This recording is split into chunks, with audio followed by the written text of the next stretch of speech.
G'aflatning xavfi shundaki, ey aziz birodarim, u inson tabiatidan kelib chiqadi. Biz farishtalar kabi emasmiz.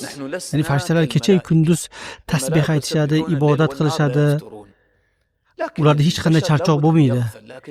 Insonning esa tabiati shunday. Ba'zan g'ofil bo'lib qoladi. Lekin muhimi bu yerda inson g'ofillikda davom etaversa, ana shu katta balodir. Inson tabiatdan yana shu narsa ham borki, u sezilarli ko'zi ko'ringan narsalarga moyil bo'ladi. Shu bois ko'pchilik insonlar oxiratdan g'ofil bo'lib, dunyoga yugurib ketadilar.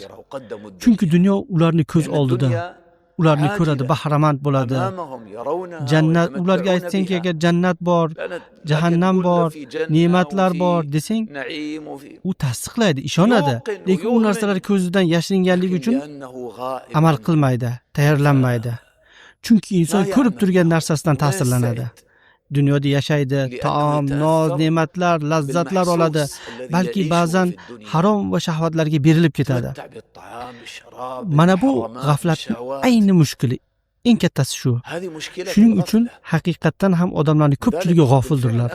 Alloh taolo aytadi, insonlar uchun hisob vaqti yaqinlashdi, ular esa g'ofil holda yuz o'girdilar. Va yana albatta odamlarning ko'plari oyatlarimizdan g'ofildadirlar. Aslida ham to'g'ri aqidadan keyin bu masala banda uchun bandalik maqomlarining ilk bosqichidir. Oliy maqomlarning asosidir. Oxiratdan g'ofil bo'lmaslik. Mushkuli shundaki, inson dunyo hayotida oxiratni unutib qo'yadi. Robbisi bilan uchrashuvga tayyorlanmaydi. Umrini shahvatlar, haromlar, bekorchi so'zlar va behuda ishlar bilan o'tkazadi. Keyin nima bo'ladi? U faqat kech bo'lgandagina hushiga keladi.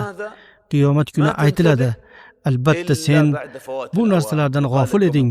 Biz sendan pardani ko'tardik va bugun ko'zing o'tkir bo'ldi. Lekin afsuski, faqat hammasi kech bo'lgan edi.